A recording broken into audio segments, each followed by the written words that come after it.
Sa isang nakakagulat na mga pangyayari, ang China ay nag-deploy na ng nuclear submarine sa karagatang pilit inaangkin nito upang takutin at puwersahang paalisin ng mga Coast Guard na nagpapatrolya sa malaking bahagi ng South China Sea, isang napakalaking hakbang na nagdulot ng matinding pangamba sa mga bansang may territorial claims sa rehiyon, kabilang na ang Pilipinas, Vietnam, Malaysia, Brunei at Indonesia. Ang paggalaw na ito ng China ay hindi lamang simpleng pagpapakita ng lakas kundi maaaring isang hakbang patungo sa mas malalim na estratehikong plano ng Beijing upang sindakin pa ng todo ang mga bansang mahihina ang militar. Ang South China Sea ay isa sa pinakamahalagang daluyan ng kalakalan sa buong mundo na ayon sa mga pag-aaral, mahigit 5 trilyong dolyar na halaga ng kalakal ang dumadaan sa rehiyong ito kada taon. Bukod pa dito, mayaman din ang South China Sea sa likas na yaman tulad ng langis at natural gas, dahilan kung bakit hindi lamang Beijing ang nababaliw sa karagatan na ito, kundi maraming bansa ang may interes dito. Sa kabila ng international ruling ng Permanent Court of Arbitration noong 2016 na pabor sa Pilipinas at nagpatunay na walang legal na basehan ang 9-dash line ng China, ay patuloy pa rin ang Beijing sa militarisasyon ng rehiyon. Ang deployment ng nuclear submarine ay isa na namang patunay ng kanilang agresibong hakbang upang mapanatili ang kontrol sa buong South China Sea, kabilang na ang West Philippine Sea at ang mainit sa mata ngayon ni Pangulong Xi na bansang Taiwan. Ayon sa mga ulat na ang nuclear submarine na ipinadala ng China ay isa sa mga pinaka-advanced sa buong mundo. Ang ganitong uri ng submarino ay kayang magtagal sa ilalim ng dagat ng matagal na panahon nang hindi kailangang umahon upang mag-refuel. Na ang malala pa rito ay may kakayahang magpakawala ang submarino na ito ng mga ballistic missiles na may kakayahang magdulot ng malawakang pinsala. Ang nasabing submarino ay iniulat na umikot sa paligid ng Taiwan, isang bansa na matagal nang nais sakupin ng China. Bagamat itinuturing ng Beijing na bahagi ng kanilang teritoryo ang Taiwan, ang bansang ito ay may sariling gobyerno at nag-ooperate bilang isang malayang bansa sa loob ng maraming dekada. Ang pagsasagawa ng Beijing ng ganitong klaseng mga pagmamanman sa paligid ng Taiwan ay maaaring senyales ng mas agresibong pagkilos sa hinaharap na posibleng inaayos na nila ang kanilang mga plano tungkol sa pagsalakay sa Taiwan. Hindi lamang ang mga bansa sa Southeast Asia ang nababahala sa mga pangyayaring ito, kundi pati na rin ang Estados Unidos, Japan, Australia at iba pang mga bansa sa kanluran na nagpahayag na ng kanilang pagkondena sa ginawang hakbang ni Pangulong Xi, na ayon sa White House, ang anumang hakbang ng China na magpapataas ng tensyon sa rehiyon ay maaring magresulta sa mas malalim na diplomatikong krisis at hindi hahayaan ng Washington na basta-basta na lang nitong sakupin ang Taiwan dahil may mahalagang papel ito sa pandaigdigang ekonomiya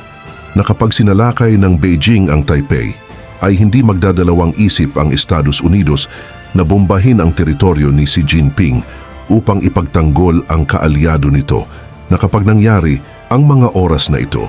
ay malamang na magreresulta ito sa malawakang digmaan sa Pacific region dahil handang-handa na ang Amerika na puntiryahin ang kalaban nitong Chino. Samantala, ang Pilipinas ay nagpahayag na rin ng matinding pagkabahala sa kabila ng patuloy na diplomatic engagements ng China na patuloy pa rin ang Beijing sa kanilang militarisasyon sa South China Sea, na ayon sa Philippine Coast Guard, patuloy nilang binabantayan ang mga teritoryong nasa ilalim ng kanilang jurisdiksyon sa kabila ng banta ng nuclear submarine ng China na umiikot sa malaking bahagi ng South China Sea, na malamang nasisindakin din ng China Coast Guard ang ating mga militar na nagpapatrolya sa mga karagatan ng West Philippine Sea upang ipakita ang kanilang di umano'y lakas sa militar dahil sa ganitong paraan ay mapaalis nila ang ating magigiting na mga sundalo na masusing nagmamasid sa mga galaw ng Beijing. May ilang eksperto ang nagsasabi na ang pagpapadala ng nuclear submarine ni Pangulong Xi sa karagatan ng South China Sea ay maaaring isang bahagi ng mas malawakang plano ng China para magsagawa ng isang preparasyon para sa isang mas matinding bakbakan upang tuluyan ng sakupin ang Taiwan o ang tuluyang pagpapatibay nito ng kontrol sa South China Sea. Sa nagdaang mga taon, patuloy na pinalalakas ng China ang presensya nito sa South China Sea mula sa pagtatayo ng mga artificial islands hanggang sa pagpapadala ng malalakas na mga puwersang pandagat na tila isa itong maingat na paghahanda para sa isang mas malaking digmaan. Na ngayon, ang pagpapadala ng mga nuclear submarines sa rehiyon ay nagdudulot ng pangamba sa pandaigdigang komunidad dahil maaaring ito na ang hudyat ng mas matinding tensyon at malawakang tunggalian sa Pacific region. Na maaaring ang pagpapadala ng nuclear submarine ay isa ring paraan ng Beijing upang makita kung paano magre-react ang ibang mga bansa, lalo na ang Estados Unidos, na kung hindi magiging matindi ang reaksyon ng international community sa mga isinagawang aksyon ni Pangulong Xi, ay maaring mas lumakas pa ang loob ng China na magsagawa ng mas agresibong hakbang laban sa mga bansang mahihina ang militar.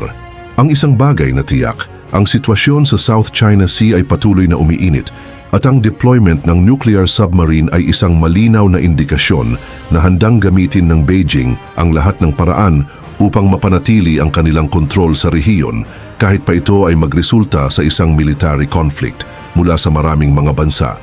Sa gitna ng lumalalang tensyon, kailangang maging matalino at maingat ang mga bansa sa Southeast Asia, partikular na ang Pilipinas at Taiwan sa kanilang mga hakbang, na ang diplomatic approach ay dapat ipagpatuloy, ngunit hindi dapat mawala ang kahandaang militar na ipagtanggol ang teritoryo kung kinakailangan, dahil anumang oras ay posibleng gumawa ang China ng mga aksyong militar laban sa ating bansa, sapagkat patuloy na lumiliyab ang tensyon sa pagitan ng ating gobyerno at ng Partido Komunista na kapag hindi nagamot ang hidwaan na ito ay mataas talaga ang posibilidad na atakihin din ni Xi Jinping ang Pilipinas upang ipakita sa mundo ang kanilang lakas at para tuluyang makuha ang mga karagatang pilit na inaagaw nito. Sa kadahilan ng digmaan lang ang solusyon upang tuluyang mapasakamay ang buong West Philippine Sea.